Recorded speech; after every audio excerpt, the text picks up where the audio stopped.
मोहे लागे लगन दर्शन के, काना लागे मीठा मेरे मन के।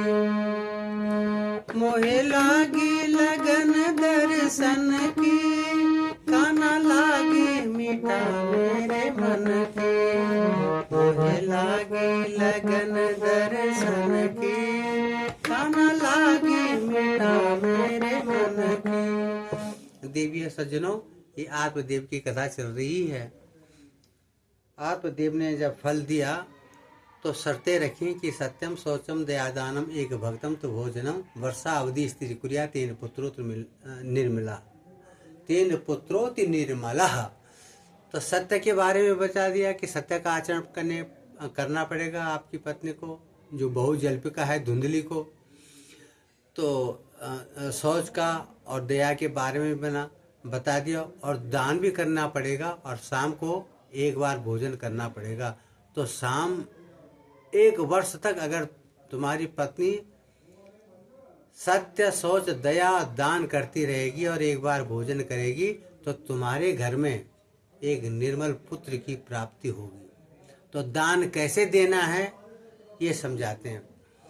कभी भी दान उस पंडित को, उस संत महात्मा, उस गुरु जी को मत देना। देवी और सज्जनों, बुरा मत मानना।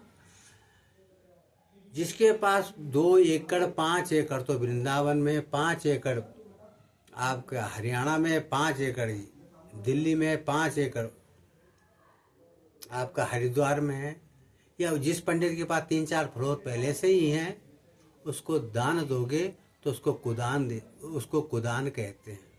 वो सुदान नहीं हुआ। जो जरूरतमंद है उसको आप दान देंगे तो आपका कल्याण होगा। संत दादू दयाल जी का नाम आपने सुना होगा। उन्होंने कहा कि दादू दिया है भला, दिया करो 2 हाथ, दिया घर में चांदना, दिया चले साथ। दिव्य सज्जनों, पहले क्या होता था, गरीबियों के दिन हमने भी देखे हैं। तो अंदर और बाहर कमरे होते थे, तो चिमनी होती थी एक, या लालटेन होती थी, तो हम उसको बीच दरवाजे में रख देते थे।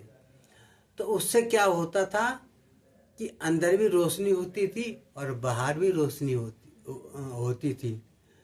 तो बाहर वाले भी काम करते थे, उनका काम भी चलता था। जो अंदर काम कर रहे हैं, भोजन बना रहे हैं, उनका काम भी चलता था, क्योंकि उस समय मिट्टी का तेल चलता था, चिमनी वगैरह बिजली तो थी नहीं।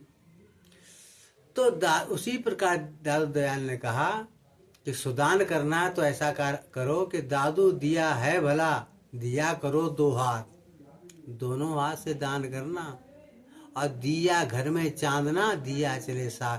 जैसे घर में एक दीपक, एक लालटेन, एक चिमनी रख करके बाहर भीतर का अंधकार दूर हो करके वो लालटेन, एक चिमनी दोनों कमरों को प्रकाशित करते हैं, उसी प्रकार से हे सज्जन वृंद, हे दान दाताओं, दोनों हाथ से दान करना।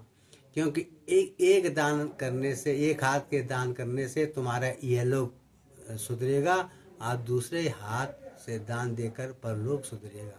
इसको कहते हैं सुदान। इसीलिए कहा सत्यम शौचम दयादानम एक भक्तम तो भोजनम वर्षा अवधि स्थिर कुरिया तेन पुत्रोत निर्मला। सत्य का आचरण करना पड़ेगा धुंधली को, शौच का और दया दान करना पड़ेगा। वर्ष भर इस प्रकार का नियम का वो पालन करेगी तो तुम्हारे घर में अति निर्मल पुत्र की प्राप्ति तुम्हें होगी। दिव्य सज्जनों, अच्छा लगे तो सब्सक्राइब और लाइक करना न भूलिए। राधे राधे, जय श्री कृष्ण।